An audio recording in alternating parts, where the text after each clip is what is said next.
Hi, my name is DelmarshaeWalker. Welcome back to my channel. I hope everyone is having a great day today. I want to use Andrew Tate as a talking point, as an example, or as a teachable moment. I'm not really familiar with him. I have seen videos of him here and there since him and his brother has been arrested. And so I just want to kind of use that as a teachable moment, because he's now saying that everything that was on video is not him. It was just a persona, and he's not that type of person. And also, I think he had a girlfriend, and so she was saying that she's like coming forward saying that some of the things in videos, because I haven't seen those videos, but she's trying to say he's not that person. He's a nice guy. He's a good guy. And what I want to talk about, I'm going to show you one video I did come across, and it's kind of showing the parallels of what he's saying in his videos versus how a lawyer is saying that the judge, or they may interpret that in court. Because I think one of the charges that's against him is sex trafficking. So I want to share that video with you, and then I'm going to come back and talk for a minute. That I was trying to comment on is that there's a treasure trove of stuff that he's put out there to show that he is probably guilty of the crimes that they're talking about. And all the stuff that he's put out there can be used against him, not taken out of context. So what is he charged with? He's charged with sex trafficking. And I would venture to bet that maybe even some tax stuff might come down the pike. We'll talk about that a little bit more. Sex trafficking, there's unless you're dealing with underage, when we don't have any evidence that anybody's underage. But we have three things: force, fraud, or coercion. Force, obviously, that's like being in chains and not being allowed to leave. Fraud, being kept there under false pretenses. If there's an element of fraud in the way that you are enticing somebody or keeping somebody in a particular position to work for you, and if it's in the sex business, that's sex trafficking. Or coercion, threat of harm, or some other way to limit your movement. These are his words, not my words, and I'm not going to take it out of context. You're effectively taking girls, teaching them how to make unlimited money from home, and then making sure they give it all to you. So you're making sure that you're teaching girls how to make a shit ton of money. Right off the bat, he tells you his main goal is to have them work for him and him get all the money. Then I realized I had about 5 girlfriends, all smoking home, and females are an asset. Why don't you work for me so we spend more time together? Work for you doing what? So I'll have a webcam business. Oh, I don't want to do that. So, okay, I know you don't want to do that, but listen, come, let's have a meeting. Let's just talk about it. If you don't want to do it, don't do it. Fine. But let me explain it to you properly. In fact, I'll bring one of the girls who works for me. Your bottom bitch, the new girl, you go out for fucking a nice dinner. Your bottom bitch is the one who does the selling. You don't do the selling. The girl has to hear from a girl. And this is where your bottom bitch has to be trained. That's why I said it's so important to have a good first girl. Remember Ghislaine Maxwell? That was the girl that recruited for Jeffrey Epstein. Almost identical to what he's talking about here. I had a separate phone with all my girls' guys in that phone, and I kept control of it. Don't let your girl have this, because if your girl ever runs off and leaves you, you don't want her to have an address book of all the guys she can get money from. Another aspect of control. You don't want her to have your client list, because if she has your client list, she can leave you. So you've got to restrict her information. It's a systematic method of control to control these women. You want her to leave and go, well, I don't know the account. I don't have the password to the account. I've never set it up before. I don't know how the banking works. I don't have any of my guys' phone numbers. I have nothing. And that's why they don't want to leave, because they're like, oh, well, he has everything. I need him. I have to stay with him. He has everything. It's important. I'm telling you, it's a very important element, that control. It's a very important element, that control. And they will leave if you don't have every aspect under control. Tax is also another important element for controlling your woman. You're not going to pay anybody tax because you're getting paid in Bitcoin. You need to tell your girl that you're paying the tax, because girls are lazy and girls are stupid and girls don't understand how taxes work. And you're like, oh, okay, yeah, we've made this much money, but I'm going to pay the tax to make sure we don't get in trouble. Now that allows you to do two things. One is another control element. See how that control is a recurring theme over and over and over again? If I do it alone, I have to deal with taxes. Taxes are complicated. The control element. And he doesn't have respect for these women at all. because he thinks they're stupid. It allows you to pay her a smaller percentage. So I used to pay my girls 30%. So for every $10,000 they made, I'd give them 3, and I'd keep 7. They thought they were on 50%, and I said that the disparity is because of taxes. If they say, why is it 50-50? I'm the one who knows what he's doing. I'm the one with the knowledge. I'm the da-da-da-da-da-da. Shut the fuck up. Go online. Print out some tax forms. I used to do this all the time. I used to print out some random tax forms and say, yeah, sign here, sign this. What is it? It's for the tax. You want to pay the tax or not? Throw them away afterwards. But they think something's happening. Something real's happening. Nothing's happening besides me getting rich, bitch. Nothing's happening except for me getting rich, bitch. That's what he just said. So he's taking another 20% of what would have been their earnings, saying he's paying taxes, but he's not paying taxes. His words. That's fraud. Okay, so you see in that video, just listening to him, even with, like I say, I really don't know him, but even if he wasn't on trial or anything like that, and I just came across his video or I just met him, his demeanor as a whole would just turn me off, because the world I grew up in, he sounded like a pimp. Plain and simple. There are more than one type of pimp, because like in my childhood, I grew up during the 70s, and then I became an adult like in the in the 80s. And you know, we didn't have the internet, and like you had all those, they used to call them black explosion movies, something like that. I forgot the exact name. But you know, they had movies like Superfly and stuff like that, showing the pimp that was on the street. These like real, you know, realized pimp how they used to live. And then once the internet came, it went from being pimping on the street, some of that's still going on, to, you know, pimping on the internet in different ways and stuff like that. And then we have Heidi Fleiss, who was a madam. You know, she was a high price. They call them escorts. She was a madam. She was a female pimp, basically. So everything about him and those videos come off as a pimp. And a pimp is all about mind control, controlling a person's mind. They don't come off nasty at first. They come off nice and everything like that. They get you to trust them, and then they start stripping you of who you are. They start stripping you of your self-worth to the point that you're depending on this person. Even if they leave you alone, you're not going to leave. They have such mind control over you to the point that you're going to stay with them. No matter what someone says about them that's bad or whatever, you're going to stay with them. That's what he put out there to me. Not knowing him at all. Like I said, I don't know him, but that's what he put out. So now he's going back saying, no, that's not who I am. So that means that all these young males that bought into that, you lied to them just to get their money. So the information you was feeding them, they're going to go out in the world thinking that's true. This is how men treat women. This is how you're not supposed to have respect for women.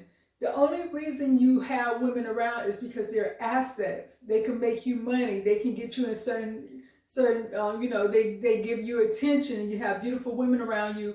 You're going to get certain attentions. You're going to make other men jealous because they're going to see you with these beautiful women and wish that they was you. So there's nothing about respect. There's nothing about being loyal to a woman. There's nothing about trust. There's nothing about building a family or anything like that. So you're sending these vulnerable young men out into the world like that. And then young women, our young women have to deal with the BS. And then you're going to turn around when they catch attitudes, because all women ain't going to fall for that BS. And then you'll be like, oh, I understand what's the problem. I don't understand why I can't get a good woman. You're not a good man. A pimp is not a good man.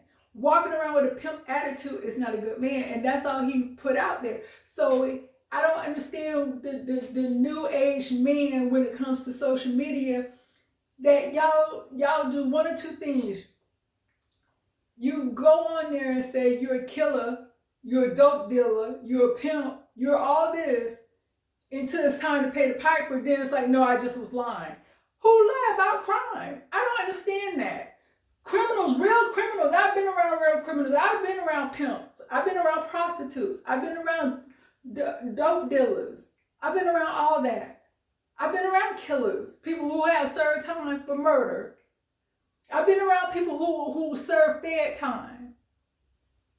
They said they didn't do it. But here y'all are on film saying, I did it, here I am, I did it. Then when you get caught up, oh no, I lied. Who do that? I don't understand the new age mentality of people. You either lying or you telling the truth, but then at the same time you're lying. But then you want people to have sympathy and believe you when you say, oh, I was just doing that. But then you got all these people following you. What about them? What about the destruction you're leaving behind? What about the lives that you're messing up? What about the people that's looking up to you, whether it's whether you're a female doing BS and you got all these young girls looking up to you, thinking you the ish, and they want to be like you? Then you say, oh no, this is not my real lifestyle. This is just a persona. I'm just doing that to get your money. Or you got young men thinking, okay, this is I like him. I want to be like him. Then you're like, oh no, that's not really me. So which one is it? So you spend all your time lying to these people. So you're not loyal. So there's no loyalty in you because you're lying. But then all of a sudden you want people to trust you when you're telling the truth. So that's why I always say it's about integrity. How you present yourself is how the world is going to accept you. And then when you turn around and say, that's not me, people looking at you like you're crazy, and you're like, well, I don't understand. What is there not to understand? So it's like you're owning up to being a person who just lied, or you're owning up to being a criminal. Which one is it? Because like I said, real criminals be up in court saying, no, judge, it wasn't me. They not on camera. They not doing all this. But the new age people, it's like y'all want to confess to things you didn't do, or put on a persona of someone you're not. There are real life people out there today that's living these lives that y'all pretending to live or pretending to be. So you, like I said, you either that person or you're not. But don't run around beating on your chest saying you King Kong, and then when the zookeeper come to lock your ass up, you like, no, that's not me. I'm not him. You know what I'm saying? It's like, come on. And then the other thing that I want to talk about, where he didn't think everything through, because like I said, I don't know his situation, but with these women coming forward saying, oh, we haven't been sex trafficked, he's a nice guy, he didn't do anything to us. I want to read something to you about Stockholm Syndrome. The Stockholm Syndrome, it gets its name from a 1973 bank robbery incident that happened in Stockholm, Sweden. During the 6-day standoff with police, many of the captive bank employees became sympathetic towards the bank robbers. After they were set free, some bank employees refused to testify against the bank robbers in court and even raise money for their defense. Some people that can be affected by Stockholm Syndrome, it can apply to child abuse. It can apply to coach and athlete relationships. It can apply to just regular relationships, whatever, son, daughter, father, mother, whoever. And it also can apply to sex trafficking. So these people, as a way to survive, they start sympathizing with the person that kidnapped them or the person that abused them, because that person is feeding them. That person is taking care of them. It's almost like it's now that they're being abused or they're being manipulated by that person, it's almost like they need that person in order for that person to take care of them. So they name that Stockholm Syndrome. It's just a mental thing you go through as a way to survive a situation. So with these women saying, oh, he's not like that, are they supposed to believe him? Or do these women have Stockholm Syndrome? So that's why I say you have to have integrity, because you can dig your own grave. Even if you're not that person, even if you did not do those things, if you're putting yourself out there for people to believe, because you're doing that because you want people to believe you. And so when people believe you, you can't get mad when they believe you. So they could be looking at, well, how can we trust that these women really feel that way? They could be a victim of Stockholm Syndrome. And just like Patty Hearst, when she was kidnapped, she went from being a kidnap victim to a bank robber herself. So it's like, you know, you don't know how a person can mind manipulate you, what they can do to control your mind. Because if you think about it, like I said in the last video, we hand our kids these phones. There's no instructions that come with these phones. They believe everything they see on there. They get caught up into these people's lives. They think everything these people say is true, and they follow them like sheep. They have no, and that's why it irritates me so much when I see things like that, when I see people on there like that. And, you know, like I said, they always say, well, they're just trying to get the bag. Who holds the bag? Who holds the bag? You know what I'm saying? Satan got the bag that they're chasing down, because God wants us to care about people. God wants us to treat people like we want to be treated. Like I said, these aren't my kids, but I care about them. I care about, because I know what I went through as a child. I know I went through a lot of hurt. I went through a lot of pain.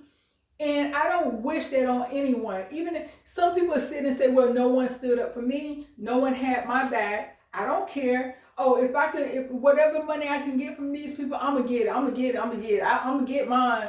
F them. I don't have that attitude. I do care. And it's like, no one cares. And I don't, it bothers me to think that, do we really care? Do we really want people to treat us the way, you know, do you want to be swindled out of your money? Do you want to be lied to? Do you want to be taken advantage of? You know, what is it that you want? And it's like I said, these kids are the future. You know, it's like you're supposed to teach them. You're supposed to lead them in the direction they're supposed to go. That song popped in my head, I'm sorry. But you're supposed to teach them and lead them in the direction that they're supposed to go. And it's like a lot of people, especially when it comes to this internet, they're not doing that. They're always saying, oh, it's not my responsibility. But the majority of the people that's sitting on the internet watching you are kids. So you do have some type of responsibility. If you have a heart, if you care, you do have some type of responsibility. Because if kids stop watching you, who's watching you? So you should care about the people who are watching you. You should have some type of moral compass of what you're saying, what you're doing, and everything like that. But I know everyone don't. And you know, that's cool. That's fine. So I just wanted to leave it right there. And I hope everyone has a great day. Peace.